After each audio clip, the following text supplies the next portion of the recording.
Hello and welcome to my channel BioStudies. Myself Komal, your biology tutor. So this lecture is based on water potential. Water potential, it is a concept fundamental to understand the water movement. Okay, so what is its simple definition? That it is a measure of potential energy of water in a system, and it also determines the direction in which water will move. Okay, so basically what is it? In a simple language we can say that it is a tendency of water to move from one area to another area. Okay, so chemical potential of pure water क्या? और pure water का क्या मतलब? जहां पर कोई और solute added ना हो, there is only water molecules in that water. Water में सिर्फ वाटर मॉलिक्यूल्स हो, कोई और solute molecules, additional molecules added ना हो. At normal temperature and pressure जो केमिकल पोटेंशियल होगा एक प्योर वाटर का, वो क्या होगा? जीरो. तो इट इज़ ऐसा मान लिया, जब एक्सपेरिमेंट्स परफॉर्म होते हैं साइंटिस्ट ने ये कंसिडर किया कि जो प्योर वाटर है जिसके अंदर कोई सोल्यूट या फिर कुछ भी एडेड नहीं है, तो उसका जो पोटेंशियल होगा वो क्या होगा? जीरो होगा. Water molecules possess kinetic energy. Of course उन्होंने मूव करना, तो उनके अंदर कोई एक एनर्जी होगी जिसकी वजह से वो मूव कर सकेंगे. In liquid and gaseous form they are in random motion that is both rapid and constant. Okay, greater the concentration of water in a system greater is its kinetic energy. आप ये सोचो, जहाँ kinetic energy क्या है कि वो move कर पा रहा है. जब एक सिस्टम में सिर्फ और सिर्फ वाटर वाटर वाटर मॉलिक्यूल्स होंगे, कोई और सॉल्यूट मॉलिक्यूल नहीं होगा, तो वहाँ पर उसकी काइनेटिक एनर्जी सबसे ज़्यादा होगी, हाई होगी, है ना.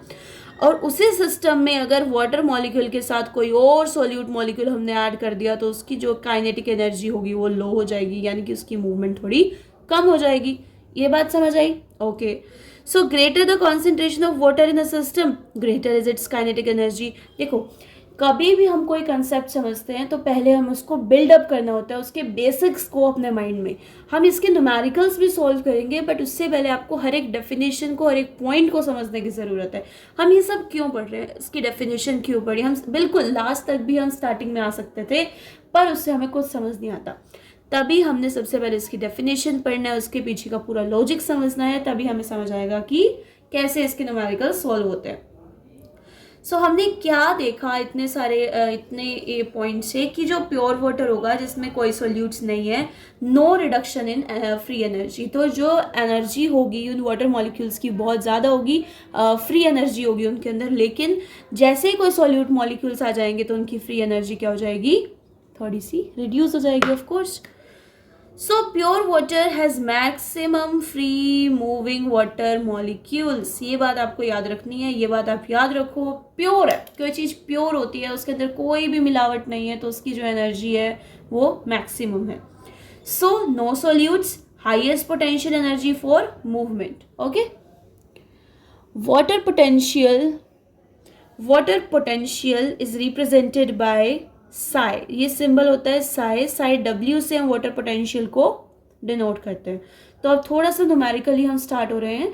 तो जो वाटर पोटेंशियल है it is represented by this symbol Sai, and Sai W हम लिखते हैं फॉर वाटर पोटेंशियल. ओके, अब अगर आपको लिखना है water potential of pure water, तो दैट इज जो मैंने बताया आपको जीरो, क्योंकि उसके अंदर कोई मिलावट नहीं है, इट इज प्योर. तो आप कैसे लिखोगे? साई डब्ल्यू यानी कि वाटर पोटेंशियल ऐसे भी लिख सकते हो, दिस इज वाटर पोटेंशियल, या फिर साई प्योर वाटर लिख सकते हो. तो साई प्योर वाटर यानी कि water potential of pure water क्या होगा? That is zero. तो इस तरीके से आपका रिप्रेजेंटेशन होगा. तो ये psi pure water is equal to zero. It represented that it is a pure water and its potential is zero. Okay, यहाँ क्या लिखा हुआ है? Value of psi W is measured, क्योंकि ये एक मैथमेटिकल टर्म है और इसके अंदर हम उसके पोटेंशियल को बताते हैं वाटर के, तो उसकी कोई यूनिट होगी, वैल्यू होगी, that is in bars, pascals और atmospheres. Okay, water always moves from the area of high water potential और हाई एनर्जी. तो सिंपल सी बात है, जब पोटेंशियल उसका ज़्यादा, उसके मॉलिक्यूल्स ज़्यादा है, वहाँ पर उसकी एनर्जी भी ज़्यादा होगी, to the area of low water potential और लो एनर्जी. तो ये इंपॉर्टेंट पॉइंट है कि वाटर कहाँ से कहाँ मूव कर रहा है, हाई वाटर पोटेंशियल से लो वाटर पोटेंशियल पे मूव कर रहा है. ये पॉइंट आपको याद रखना है, that it moves from high water potential to low water potential, और वाटर पोटेंशियल हाई होगा तो वहाँ क्या होगा, उसकी काइनेटिक एनर्जी ज़्यादा होगी, फ्री मूवमेंट ज़्यादा होगी, यहाँ काइनेटिक एनर्जी उसकी कम होगी, क्योंकि यहाँ कुछ और मॉलिक्यूल्स आ चुके हैं, कुछ सोल्यूट्स आ चुके हैं, जिसके कारण उसके जो H2O मॉलिक्यूल्स, वाटर मॉलिक्यूल्स थे, वो फ्री जो थे वो थोड़े से फ्री कम हो गए, यानी कि उसकी काइनेटिक एनर्जी थोड़ी कम हो गई है. That was a low water potential. Okay, तो ये बेसिक कंसेप्ट क्लियर हुए, तो हम आगे चलते हैं.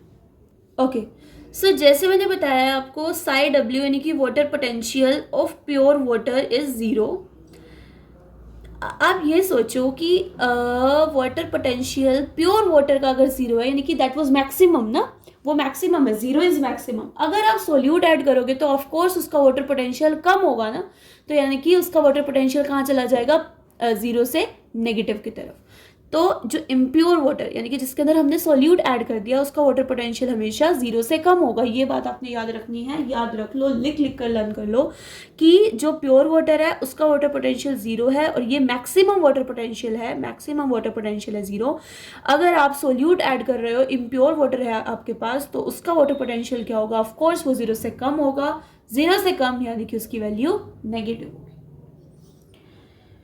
अगर आपको मैं एक सिस्टम दे दूं, मैंने यहाँ पे बोल दिया, यहाँ पर 5 वाटर मॉलिक्यूल्स हैं और यहाँ पर 0 सॉल्यूट है, यानी कि ये मैक्सिमम यहाँ पर इसका वाटर पोटेंशियल है, तो दिस वाटर पोटेंशियल इज 0, ये मैक्सिमम होगा. जैसे ही मैंने यहाँ पे 4 वाटर मॉलिक्यूल्स कर दिया और एक सॉल्यूट मॉलिक्यूल कर दिया, तो इसका जो वाटर पोटेंशियल है वो थोड़ा नेगेटिव हो जाएगा. तो सपोज ये -1 हो गया. अगर मैंने यहाँ पे 3 वाटर मॉलिक्यूल्स कर दिए और सोल्यूट मॉलिक्यूल्स मैंने अब 2 कर दिए, या फिर ज़्यादा कर दिए, 5 सोल्यूट मॉलिक्यूल्स कर दिए, तो इसका जो वाटर पोटेंशियल होगा वो बहुत ज़्यादा नेगेटिव हो जाएगा. तो -1 से वो -5 हो जाएगा. तो ऐसे ऐसे इसका वाटर पोटेंशियल मोर नेगेटिव की तरफ जाता जाएगा. मोर नेगेटिव का मतलब क्या हुआ कि इसका जो फ्री जो एनर्जी है वाटर मॉलिक्यूल्स की वो कम हो रही है. यहाँ पर इसका water potential as compare to this कम है, और यहाँ इसका water potential as compare to this कम है, यहाँ सबसे ज्यादा है. Clear? Okay. By convention the water potential of pure water at standard temperature which is not under any pressure is taken to be 0. ये मैंने बता ही दिया है. ओके, तो यहाँ एक क्वेश्चन है, इसको सॉल्व करते हैं.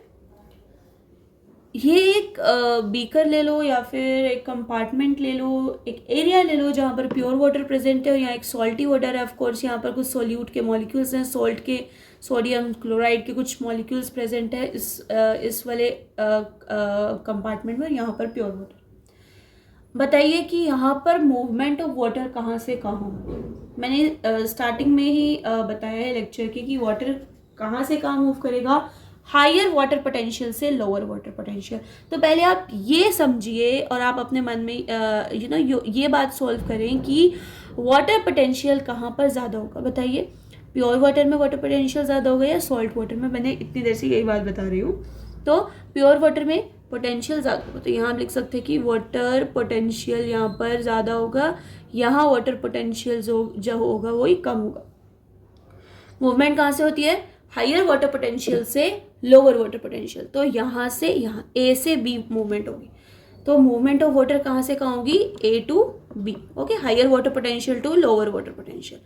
और मोर वाटर पोटेंशियल कहाँ होगी, हमारी ए वाले कंपार्टमेंट में, ए वाले बीकर में. ओके, तो इस तरीके से इक्वेशन सॉल्व.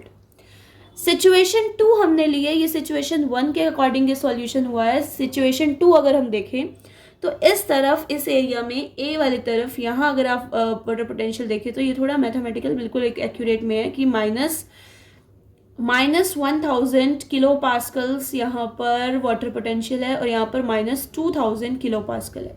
चलो, इससे ये तो पता चल गया कि प्योर वाटर तो दोनों ही नहीं है. अगर आपसे कोई पूछे कि इनमें से कोई प्योर है, तो नहीं, प्योर तो है नहीं, यहाँ पे कुछ ना कुछ एडेड है, तभी यहाँ पर माइनस है वाटर पोटेंशियल. ओके, पर मूवमेंट ऑफ वाटर तो हमें पता है कि हाई से लो करता है.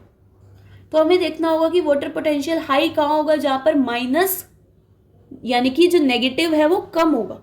जहाँ नेगेटिव कम होगा वहां water potential as compare to ज्यादा वाले नेगेटिव से कम वाले नेगेटिव पे वाटर पोटेंशियल हमारा ज्यादा होगा. तो यहाँ वाटर पोटेंशियल हाई है, यहाँ पर लो है, तो मूवमेंट A to B होगी। तो answer is A to B। तो इस तरीके से हमने न्यूमेरिकल्स को सोल्व करना है। हमें ये सब कंसेप्ट्स याद रखने हैं कि वाटर की मूवमेंट कहाँ से कहाँ होगी, वाटर पोटेंशियल ज़्यादा कहाँ पर होता है, नेगेटिव, ज़ीरो, ये क्या होते हैं। ये नेगेटिव कहाँ कब होता है, जब हमारा सोल्यूट एडेड होता है। प्योर का तो हमारा वाटर पोटेंशियल जीरो होता है, जो कि मैक्सिमम है, वहाँ काइनेटिक एनर्जी है, फ्रीली वो मूव कर रहा है। मूव वो हाई टू लो ही करेगा। हाई टू लो क्या, हम नॉर्मली बोल दिया हाई टू लो मूव करेगा, ठीक है, ओके।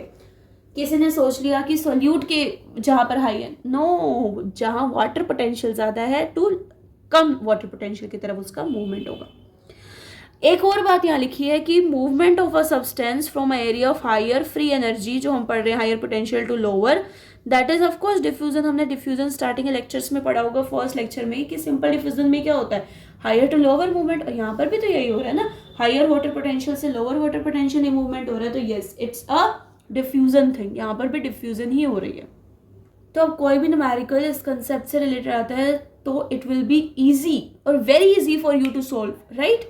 सो कोई भी अगर कोई भी क्वेरी है किसी भी पॉइंट में, put your doubts in the comment section. Okay, thank you students, thanks for watching.